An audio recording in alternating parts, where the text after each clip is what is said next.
जय माता दी दोस्तों। आप सभी को करवा चौथ पूजन की बहुत बहुत शुभकामनाएं। करवा चौथ व्रत बहुत ही महत्वपूर्ण होता है जो सुहागिन महिलाएं अपने पति की लंबी आयु अच्छे स्वास्थ्य की कामना को लेकर करती है और खुद के मंगलमय जीवन के लिए ये व्रत और पूजन करती है। आज की वीडियो में हम जानेंगे करवा चौथ व्रत और पूजन कैसे करना है, साथ ही करवा कैसे फेरना है। अगर आप अकेले हैं घर पे तो करवा कैसे फेरना है। वैसे तो ये पूजन ग्रुप में होता है। अगर आप ग्रुप में नहीं जा पा रहे हैं, घर पे अकेले ही पूजन कर रहे हैं, तो ऐसे में करवा कैसे फेरें। तो मैं पूजन और करवा कैसे फेरना है ये संपूर्ण जानकारी इस वीडियो में दिखाने वाली हूँ, तो वीडियो बगैर स्किप किए आप जरूर देखिएगा। तो आइए जानते हैं करवा चौथ पूजन हमें कैसे करना है। चौथ का पूजन करने से पहले एक दिन पहले ही हमें हाथों में मेहंदी लगा लेना है और 16 श्रृंगार करके ही हमें ये व्रत और पूजन करना है। देखिए, सबसे पहले हम एक पाटे में लाल रंग का कपड़ा बिछा लेंगे। जगह को बिल्कुल साफ सुथरा करके ही हमें चौकी लगानी है। उसके बाद हमें एक करवा माता की फोटो या फिर कैलेंडर ले लेना है, जो भी आपके पास हो। अगर फोटो है तो आप फोटो ले सकते हैं। देखिए, इस फोटो में चांद सूरज दिया हुआ है। यहाँ पर गणपति विराजमान है, तो हमें अलग से गणपति विराजमान करने की आवश्यकता नहीं है। थोड़े से अक्षत यहाँ पर रखकर या फिर थोड़ा सा फूलों का आसन देकर हम यहाँ पर करवा माता की फोटो को विराजमान करेंगे। उसके बाद हमें यहाँ पर 2 गेहूं की ढेरी लगा लेनी है। इस पूजन में गेहूं का बहुत महत्व होता है, इसलिए हमें गेहूं की ढेरी लगानी है। 2 करवा लेना है इस पूजन में। एक करवे में हम जल भरेंगे और दूसरे करवे में हमें गेहूं भरना होता है। अगर आप करवा चौथ का उद्यापन कर रहे हैं तो दूसरे करवे में शक्कर भरना होता है, लेकिन जब आप पूजन कर रहे हैं तो दूसरे करवे में गेहूं भरना होता है। करवा आप मिट्टी का सिंपल करवा भी ले सकते हैं या फिर इस टाइप का डेकोरेशन वाला करवा भी आप ले सकते हैं। केवल इतना ध्यान रहे इसमें नल लगी हुई होनी चाहिए। देखिए, जो राइट साइड में हम करवा रखेंगे इसमें जल भरना होता है। जल नहीं निकले इसके लिए हमें कोई तीली से या कपास से इस छेद को बंद कर देना है। उसके बाद इस करवे में हमें जल भर लेना है कंठ तक।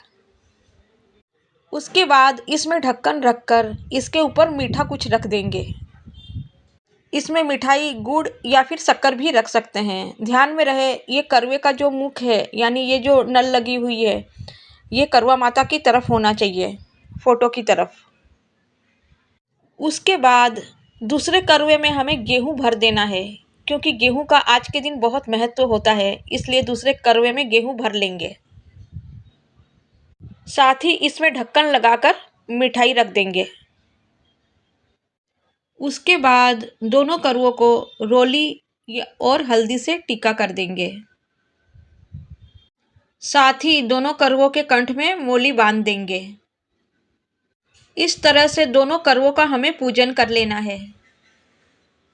एक करवा चंद्रदेव को अर्घ देने के लिए होता है और दूसरा करवा दान में देने के लिए होता है। जो करवा दान में देना है उसमें दक्षिणा अवश्य रखनी है। उसके बाद हमें गणपति का पूजन कर लेना है, जो कि फोटो में दिए हुए हैं। रोली हल्दी लगाकर सबसे पहले गणपति का पूजन कर लेंगे, पुष्प समर्पित कर देंगे। उसके बाद हमें करवा माता को तिलक कर देना है। चांद सूरज को और जितने भी देवी देवता हैं यहाँ पर हमें सभी को टीका कर देना है। उसके बाद वस्त्र के रूप में हम कलावा समर्पित कर देंगे।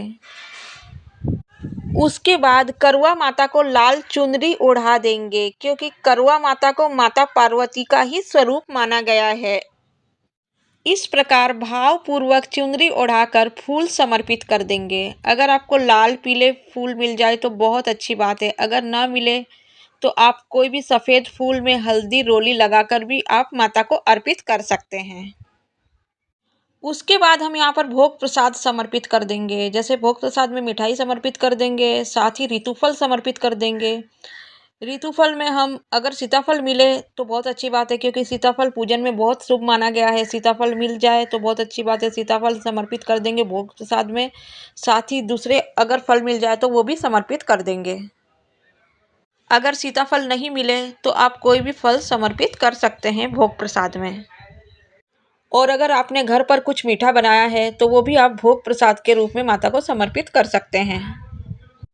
उसके बाद हम यहाँ पर सुहाग की सामग्री ले लेंगे 5 या 7 की संख्या में। आप इससे ज़्यादा भी ले सकते हैं या फिर इससे कम भी ले सकते हैं। साथ ही हम यहाँ पर एक साड़ी ले लेंगे, आप सूट भी ले सकते हैं। ये साड़ी और सुहाग की सामग्री माता को अर्पित करके सासू माँ के लिए बायना निकालना होता है। अगर आपके यहाँ पर सासू नहीं है, आपकी सासू माँ नहीं है घर पे, तो आप किसी भी ज़रूरतमंद महिला को आप ये सुहाग की सामग्री और साड़ी दे सकते हैं, या फिर आप ये सुहाग की सामग्री मंदिर में भी दान कर सकते हैं।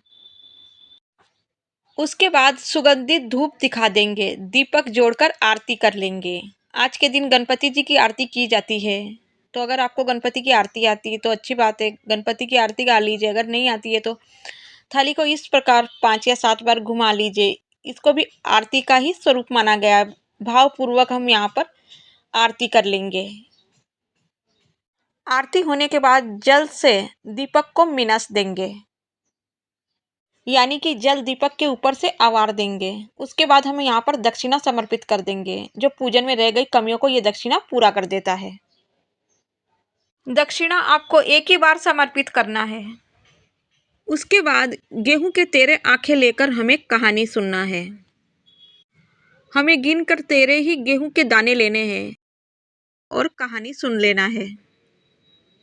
कहानी सुनने के बाद इन गेहूं के दानों को पल्लू में बांध लेना है। जब चंद्र का पूजन करेंगे तो ये गेहूं के दाने चंद्रदेव को अर्पित करना होता है। चौथ माता की कहानी का वीडियो मैं चैनल में अपलोड कर दूंगी, आप वहीं से कहानी सुन सकते हैं। ये पूजन काफ़ी लोग सुबह करते हैं तो काफ़ी लोग शाम को करते हैं। अगर आप सुबह पूजन कर रहे हैं तो सूर्य देव को अर्घ देना होता है। सूर्य देव को अर्घ देने के लिए आप कोई भी कलश ले सकते हैं, केवल स्टील का छोड़कर। जैसे तांबे का कलश ले सकते हैं, पीतल का या फिर चांदी का कलश भी आप ले सकते हैं। जिस लोटे से आपको सूर्य देव को अर्घ देना है उसमें कुछ मीठा डाल देंगे, साथ ही कुछ फूल डाल देंगे और थोड़ी सी रोली इसमें डालकर ही सूर्य देव को अर्घ दे देना है। अगर आप सुबह का पूजन कर रहे हैं तो, अगर आप शाम को पूजन कर रहे हैं तो फिर चंद्र देव का पूजन करना होता है। चंद्र का पूजन कैसे करना है और पति पूजन कैसे करना है, ये वीडियो मैं अलग से अपलोड कर दूंगी चैनल पे, तो आप वहीं से देख लीजिएगा। चलिए अब हम आपको बता देते हैं करवा कैसे फेरना है और करवा फेरते समय क्या बोलना है। करवा फेरते समय आपको बोलना है पार्वती माता सुहाग दे, करवा माता सुहाग दे, पार्वती माता सुहाग दे, करवा माता सुहाग दे। क्योंकि करवा माता को ही पार्वती माता का रूप माना गया है और पार्वती माता होती है सुहाग देने वाली। तो इस प्रकार से हम करवा फेरते हुए अकेले घर में पूजन आसानी से कर सकते हैं। तो फ्रेंड्स, ये थी करवा चौथ पूजन की संपूर्ण सरल विधि। ये सरल विधि आपको कैसी लगी, ये पूजन आपको कैसा लगा, मुझे कमेंट करके ज़रूर बताइए।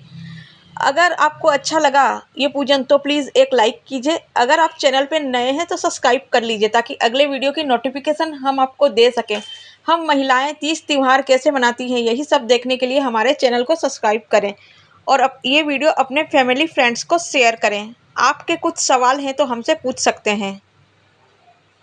मिलती हूँ एक और महत्वपूर्ण जानकारी के साथ। जय माता दी। राधे राधे।